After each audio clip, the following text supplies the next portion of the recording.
I'm live. Okay, good. Fresh from the barn, but I forgot these yesterday, so for that I apologize. So I want to start off by talking about a blog post that I wrote. I think it was on Monday, and it was basically kind of saying, don't bullshit yourself and tell yourself that you're doing great in recovery when actually you're still restricting and you're still compulsively exercising and you're still doing these things. Because if you do that, if you bullshit yourself and be like, oh, I'm doing recovery, and you're not, then nothing's going to change. And as always, my blogs are quite to the point.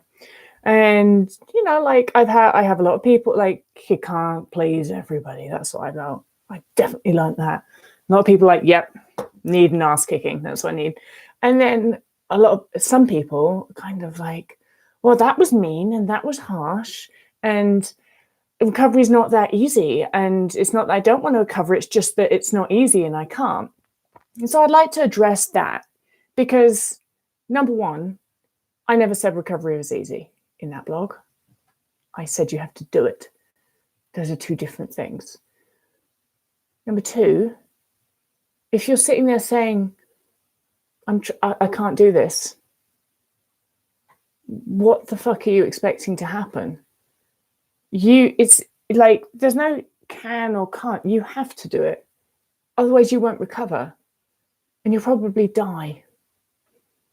So it may be harsh for me to be like, pull your finger out, get the fuck on with recovery and start changing things and stop restricting and stop compulsively exercising and stop purging. That may be really harsh, but it's also true that if you can't stop doing those things, you will probably die of an eating disorder. And I've known too many people die of an eating disorder.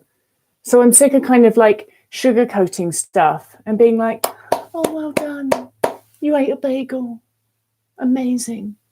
When everybody knows that you need to eat 500 fucking bagels. I'm sick of that. It doesn't help. You have to work out how to do it, or you will die. Okay? That's all I kind of really have to say there.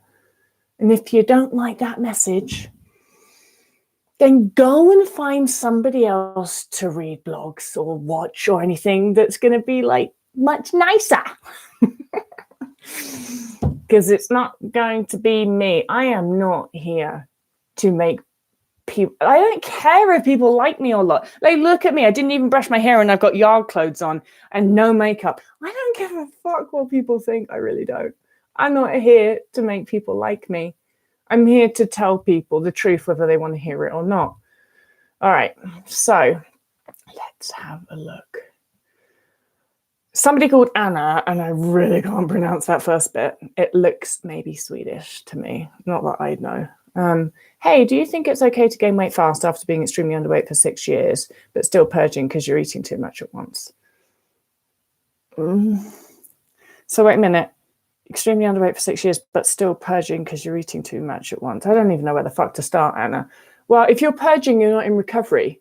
So you're not. If you are purging, you are not in recovery because you are engaging in a disordered behavior, and you are engaging in a behavior that the design and the intent behind that behavior is body weight suppression.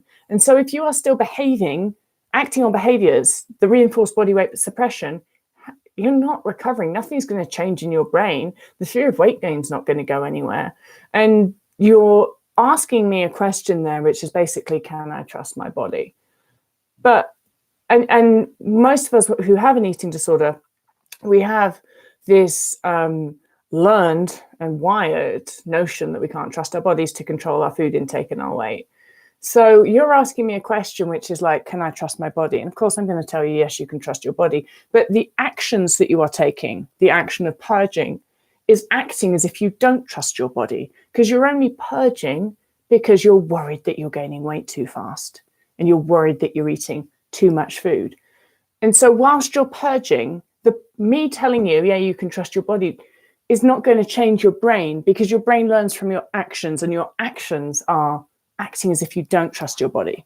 So if you want to start believing, which most of us do, we just really do want to believe that we can trust our bodies and our bodies will know which weight we're supposed to be, and we can trust our bodies to eat as much or to tell us how much to eat, and we can actually eat as much as our bodies tell us. And that's a huge relief. Most of us really do deep down want it, but that's not going to come if you're still acting as if you don't trust your body, because you have to start acting as if you do trust your body if you want your brain to stop believing that you don't trust your body, because your brain's watching your actions and your beliefs are being informed by your actions. So while you're still purging, your brain is like, well, obviously can't trust my hunger then because I ate, I'm acting like I ate too much. I hope that makes sense. I know it sounds backwards, but it's actually really damn important. Okay. Lindsay, are there any ways to tell if I'm no longer in energy deficit? Well, yes, and none of them are physical. I don't give a fuck what weight you are. I don't care how much weight you gained. You can gain a load of weight and still be in energy deficit. So I don't look at any of the physical stuff. Do not care. That's your body's deal. But the mental stuff that changes is, well, this is kind of more biological, but your extreme hunger or mental hunger pretty much goes away when you are out of energy deficit, which is kind of cool because you go from thinking about food the whole time. And the reason that you're thinking about food the whole time is because your brain is like, human, we need to go and eat. Damn it, we're in energy deficit. So, your brain's making you think about food because it's trying to motivate you to go and eat. And so when you're no longer in energy deficit, your brain doesn't have to do that anymore. And your brain just prioritizes other needs like human, boys, find boys. You need to have a baby, which, that kind of thing. Or maybe it's your job. Your brain starts to prioritize other things. So that's one of the indications that you're coming out of energy deficit is you don't obsess about and think about food the whole time. You also, lots of the symptoms of an eating disorder start to lessen. Some of them are neurally wired, so they don't go away completely. But what it feels like when you come out of energy deficit, like the driving force behind the desire to compulsively exercise, the desire to do a lot of the behaviors that you might do, you might still have some kind of inclination to do them because you haven't rewired them, if you haven't rewired them. And if you have rewired them, then you won't. But it's like, even if you haven't rewired them, it feels like the driving force. It's like, it just feels like it's a little bit weaker. And that's because that biological driving force of the migration thing is gone because you're not in energy deficit anymore. One of the biggest ones for me is I was just less of a bitch. Yeah, because, when your body's not in energy deficit, like when your body's in energy deficit, stress the fuck out. Like, it's really damn stressful. It's a bit like if you lost your job and you had no money, there's not enough. If you think of energy as money, and it's like you're trying to run your household on £5 a week. And so your body's trying to run its household, your body, on not enough energy. And it's just really stressful. You're stressed out the whole time. So yeah, I was much less of a bitch. Well, that's just some of them. I did write a book, and the book has got all of them in, like just this big long list. Anyway. Let's have a look. Science Sin. I watch a lot of eating videos. It's probably weird that I can literally watch a 30-minute video of someone eating. And I love listening to eating sounds. Called mental hunger, lovey. It means you're hungry. It means you should go and eat. That'll go away, by the way. So that for you would be an indication that you come out of energy deficit when you were no longer interested in watching people eat. Because I used to do the same thing. I used to watch cookery programs the whole time. And now I can't think of anything more boring. I haven't watched a cookery program for years, apart from The Great British Bake Off. And I watched that because I love that show, because I love Mary Berry, because she's like just wonderful.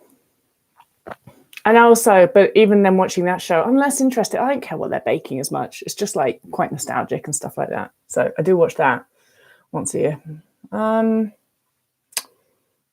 Elizabeth, I don't have extreme hunger. Is that common? Yeah, actually, I mean, like not everybody gets extreme hunger, but you probably find that you do have mental hunger. And mental hunger can be other things. Like mental hunger could be you sitting there being like, do I have extreme hunger or not? Mental hunger could you be watching a YouTube channel that is about anorexia. So you probably have mental hunger if you don't have extreme hunger. Either way, just eat more food. Oh, you're Hungarian. I was close-ish. All right, Brody. 4 months into recovery and every day is so different. Some days I can do things without thinking about food every waking moment. Others I feel like I'm waiting for the next meal. That's kind of just being in a body. Everything's different. And recovery can go like that. Some days you're like, oh, I'm like totally recovered because I have no extreme hunger anymore and I don't exercise and I'm done. And then the next day you're just like gnawing at everything and can't stop eating. That's just how recovery will go. But what will happen is that along the way, you'll find that the days which you don't have extreme hunger and stuff like that increase. The days which you do decrease until you realize that you haven't had extreme hunger for a month. And then it might come back, by the way. Don't be surprised if it does, just through pops its head up for a couple of days. But the reason behind that is because like you don't know what's going on in here. So it might be that your body's like, all right, I've kind of like got stuff sorted out. And then it might decide to repair something else. And that's why you might get extreme hunger, because it just used a load of energy and you're not that far out of energy deficit yet for your body to be able to do that and not get super hungry. So whatever it happens, you just don't need to worry about it. All you need to think is like, oh, I'm extremely hungry today. That means I have to eat an extreme amount of food because my body's obviously doing some shit for me. Thank you, body. All right. Jessica. I've attempted to refeed myself on 2 occasions and I've gained a lot of weight. Can't stand the way I look, not fitting into my clothes. How do I stop assigning so much value to how I look? Great question. I wrote a book called Neural Rewiring for Eating Disorders, which kind of explains this sort of thing. But, okay, in a nutshell, you have taught your brain that weight gain is awful. You've taught your brain that weight gain is something that you should fear. Or you've taught your brain that weight gain is something that's super undesirable. And you've taught your brain that by restricting. Every single time you restricted, your brain watches you restricting. And your brain's like, weight gain must be like really bad because my human keeps restricting. It must be awful. Weight gain must be the end. Weight gain must be the worst thing that could ever happen to me. And so every single time you've restricted, your brain's like, weight gain's bad. And all of those times have added up to this belief system that weight gain is something to be feared, something that's awful and something you absolutely shouldn't do. And so that's the belief system that I call fear of weight gain. And when something is a fear, it's kind of lying in that part of your brain that's not particularly logical, which sucks. But anyway, so that's why fear of weight gain is what produces negative body image, because you've taught your brain that weight gain is awful, something to be feared. And your brain's job, when you have a fear, your brain's job is to protect you from that fear. And so when you gain weight, your brain's like, human, no, this is so bad. No, don't do it. And the only reason that your brain's doing that is because you taught it that weight gain's a bad thing. It's not like your brain actually judges as such. Your brain's just doing what it's been taught, but like a computer. And so the way to stop your brain freaking out about weight gain and thinking it's the worst thing that could possibly happen to you ever is by stopping acting as if you're afraid of weight gain. And I know that sounds backwards, but it kind of works backwards, because the reason that your brain thinks weight gain is the worst thing ever is because you have acted as if weight gain is this thing that you absolutely must avoid at all costs. And so it's no wonder then when you gain weight, your brain's just like, don't do that. So you have to start acting as if you are not afraid of weight gain. And because your brain is just really smart, what will happen, and it won't even take as long as you think, but you have to be consistent with it. What will happen is if you're consistently acting as if you're not afraid of weight gain, then your brain will start to learn that weight gain is not something it needs to be afraid of. And when that fear of weight gain system is attacked, rewired, blown to hell, then your brain no longer freaks out when you gain weight. Brains are amazing like that. Okay, guys, I had to go. Nice talking to you. Bye.